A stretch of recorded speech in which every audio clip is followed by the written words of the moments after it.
بسم اللہ الرحمن الرحیم۔ ایک دولتمند سوداگر کی بیوی مر گئی۔ تھوڑے عرصے بعد وہ خود بھی دمے کے مرض میں مبتلا ہو گیا تو اس نے اپنے کل جائیداد اپنے جوان بیٹے کے نام کر دی۔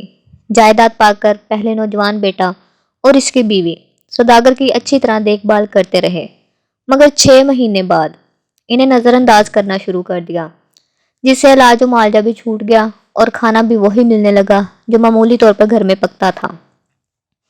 ایک دن بیٹے نے باپ سے صاف کہہ دیا کہ اب آپ اپنی چارپائی دروازے پر بچھا لیں تو بہتر ہو، کیونکہ ہر وقت کھانستے رہنے سے بچوں میں بیماری پھیلنے کا اندیشہ ہے۔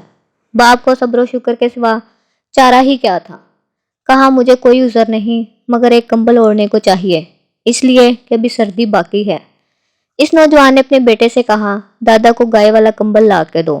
لڑکا جھٹ سے کمبل اٹھا لایا اور دادا سے کہا لو دادا، اس میں سے آدھا تم پھاڑ لو اور آدھا مجھے دے دو۔